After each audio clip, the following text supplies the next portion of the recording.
ताज्या घडामोडी पाहिजेत तर मग आपल्या C24 या यूट्यूब चॅनलला लाईक करा, शेअर करा, सबस्क्राईब करा आणि बेल आयकॉनवरती क्लिक करायला विसरू नका। महाराष्ट्र दिनाच्या दिवशी आपल्या पाल्यांचे वार्षिक गुणपत्र घेण्यासाठी आलेल्या पालकांना अचानक शाळा बंद करत आहोत असा बॅनर दिसतो। हा प्रकार घडलाय विद्येचं माहेरघर पुणे शहरामधील उपनगर कात्रज कोंढवा परिसरामधील लोकप्रिय मुणोत विद्यालयामध्ये। मुणोत शिक्षण संस्था ही सन 1999 पासून नावारूपाला आलेली आणि सामाजिक बांधिलकी जपत गोरगरिबांसाठी काम करणारी संस्था आहे। ही संस्था गेल्या 25 वर्षांपासून सुस्थितीमध्ये कार्यरत होती, परंतु 60% शासकीय वेतन टप्पावाढ मिळाल्यानंतर शिक्षकांनी गुणवत्ता आणि विद्यार्थी हित दुर्लक्षित करून अध्यापनाच्या कार्यामध्ये हात आखडता घेतला आणि या सर्व प्रकरणाचा पालक आणि विद्यार्थ्यांवरती विपरीत परिणाम झालाय। विद्यार्थ्यांचं भवितव्य धोक्यात आलंय। संस्था ताब्यात घेण्यासाठी करण्यात आलेल्या या कारवायांमुळे आणि शिक्षकांच्या त्रासामुळे अखेर शाळा बंद करण्याचा कठोर निर्णय संस्थाचालक म्हणून घ्यावा लागतोय, असं मत संस्थाचालक अशोक मुणोत यांनी पालकांच्या समोर व्यक्त केलंय। तसेच शासनानं अनुदान रद्द करावं, आम्ही यापुढे स्वयंअर्थसहाय्य शाळा सुरू ठेवू शकतो असं देखील मत त्यांनी व्यक्त केलं। मुणोत विद्यालयामध्ये गोरगरिबांची मुलं शिक्षण घेतात। अत्यंत माफक शुल्कावरती इथे शिक्षण दिलं जातं। शाळा बंद करण्याच्या निर्णयामुळे विद्यार्थ्यांचे होणारं नुकसान पाहता पालकांनी शाळा बंद करू नका अशी विनवणी केली आहे आणि हळहळ देखील व्यक्त केली। त्यावेळी संस्थाचालक आणि संस्था सचिव निखिल मुनोत यांनी पालकांना सर्वतोपरी मदत करू असं आश्वासित देखील केलंय। या प्रसंगी प्राथमिक शाळेच्या मुख्याध्यापिका उल्का नवगिरे आणि माध्यमिक शाळेच्या मुख्याध्यापिका सुरेखा सुतार यांनी देखील शाळेमध्ये घडत असलेल्या कारभाराचा निषेध व्यक्त केलाय।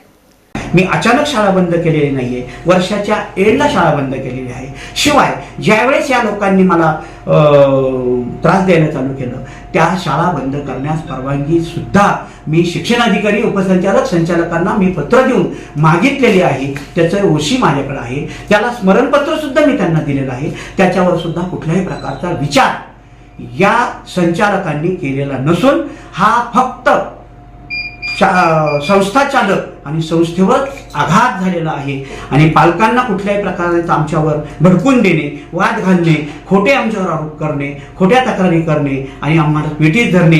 पेपरमध्ये जाहीर केलं त्यांनी की आमच्या पगारातून 25,000 दरमहा घेतात, तर त्याचेही कुठे पुरावे त्यांनी मला दाखवले नाहीयेत। शिक्षणाधिकाऱ्यांनी दाखवले नाहीत की 25,000 तुम्ही कसे घेतले म्हणून, तेही केलेलं नाहीये। पोषण आहार आम्ही या ठिकाणी शिजवत होतो, तो पोषण आहार सुद्धा त्यांनी तो बंद केला आणि बाहेरून ते आता ते पोषण आहार या ठिकाणी येत आहे। अनुदान आलं शाळेला, फक्त शिक्षकांना 60% पगार आणि विद्यार्थ्यांना खिचडी, याशिवाय या संस्थेला, या संस्थेच्या चालकाला किंवा या युनिटला 1 रुपयाही शासन देत नाही। उलट शासनाकडे जे अनुदान येण्याअगोदरचे 25% जे रिझर्व कोटा होता त्या कोट्यातले बाकी शासनाकडनं आमची येणं आहे। शासनाने हा विचार करणं गरजेचं आहे की मराठी मीडियमच्या शाळा का बंद पडत आहेत। मराठी मीडियमच्या शाळा अनुदान आल्यानंतर बंद पडतायत। जोपर्यंत अनुदान नाही तोपर्यंत शाळा अतिशय सुंदर चालतात आणि अनुदान आल्यानंतर हे शिक्षक त्या मराठी मीडियम शाळेमध्ये व्यवस्थित काम करत नाहीत आणि त्यांना ते नेतृत्व नको असतं, त्यांना कुठल्याही प्रकारचं त्यांना बंधन नको असतं। शासनाचे ते जावाई झाल्यासारखे वागतात आणि याच कारणास्तव त्यांनी मराठी शाळा बंद पडत चाललेल्या आहेत। मी हात जोडून विनंती करतो की मराठी मीडियमला अनुदान, माझ्या शाळेचं अनुदान शासनाने काढून घ्यावं आणि मला स्वयंअर्थसहाय्याची परवानगी द्यावा। मी सुस्थितीत या एकाही विद्यार्थ्यांचं नुकसान न करता अतिशय सुंदर हे युनिट मी चालवल, एवढंच सांगून या ठिकाणी मी थांबतो। जर शिक्षक आणि संस्थाचालक यांची मीटिंग घेऊन कुठेतरी सामोपचार करण्याचा प्रयत्न केला गेला असता, त्यात जर वातावरण असं असेल तर सामोपचार घडवायचा कसा?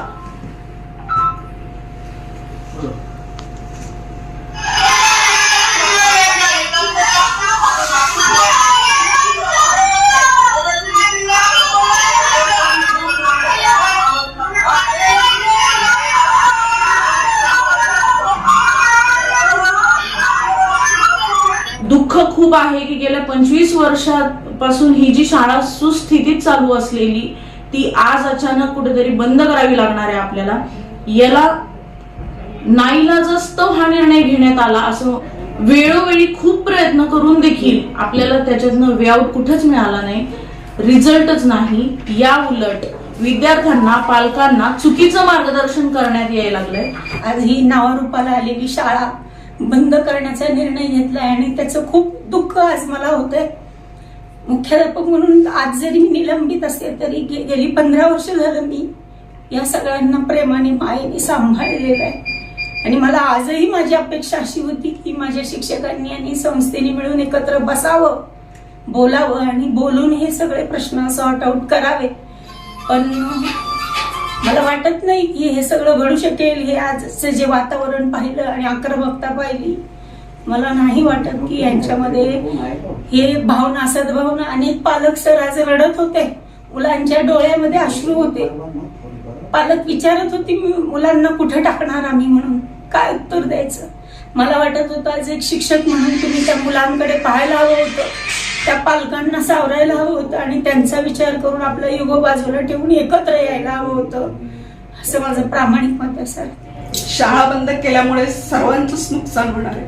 आत्ता पण पालक सगळे म्हणत होते मॅडम आम्हाला जवळ पडते, चांगलं शिक्षण आहे, म्हणजे फक्त अभ्यासच नाही बाकीच्या गोष्टी सुद्धा मुलांना शिकवल्या जातात, संस्कार केले जातात, सगळ्या गोष्टी होतात. आत्ता आम्ही मुलांना कुठे घालायचं. आज 1 मे आहे.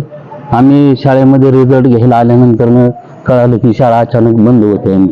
हे 2 मुलांचं फार नुकसान होणार आहे. ह्याच्यामध्ये जो काय विषय असेल संस्थापकाचा शिक्षकांचा तो त्यांनी आपापसात जे काय असेल ते हे मिटवलं पाहिजे. इतकी मुलं आहेत शाळेमध्ये. आता आज एवढे इथं पालक जमलेले आहेत, हे पालक आहेत. मुलांचा शिक्षणाचा, मुलांचं होणारं नुकसान, तिथून पुढे दुसरी शाळा बघणे, त्या शाळेमध्ये ॲडमिशन मिळेल का नाही, हे पुढच्या गोष्टी आहेत. मुलांच्या भविष्याच्या हितानं जो काय निर्णय घेता येईल, ठोस निर्णय किंवा चांगला निर्णय घ्यावा इथं शाळेत. अनंत वसंत जगताप.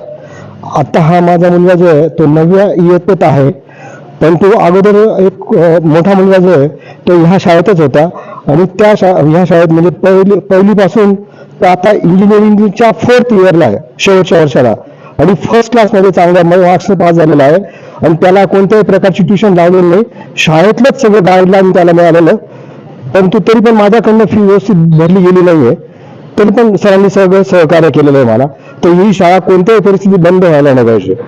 विद्यार्थी 2ऱ्या इयत्तेत शिकत आहे, तरी आज सरांनी अचानक मेसेज टाकून शाळा बंद करण्याचा निर्णय जो घेतला आहे तो हा गोरगरीब जनतेला परवडणारा नाहीये. आज एखादा विद्यार्थी इथून जर मर्शीनगर किंवा कॅम्पमध्ये टाकायचा म्हणला तर आर्थिक परिस्थिती ज्याची नसेल, त्याचा जर महिन्याचा खर्च जर ट्रॅव्हलिंगचा 4,500-5,000 झाला तर त्या विद्यार्थ्याच्या घरच्यांनी काय करायचं.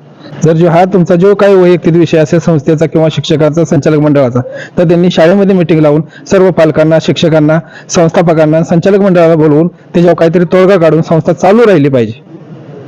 माझं नाव आदर्श नंदकुमार घोडके. मी ह्या शाळेत पहिलीपासून शिकत आहे. ही शाळा खूप चांगली आहे. इथं सगळे उपक्रम घेतले जातात. अशी शाळा खूप चांगली. ह्याच्या पुढे मला या शाळेत अनेक शिकायचं आहे. चांगले आहेत माझे लेकरांस, त्याने एकदा एवढं सही केलं. अमोल उदमलेसह हर्षल कोठावदे, C24 तास पुणे. C24 तास या यूट्यूब चॅनलला लाईक करा, शेअर करा, सबस्क्राईब करा आणि बेल आयकॉनवरती क्लिक करायला विसरू नका.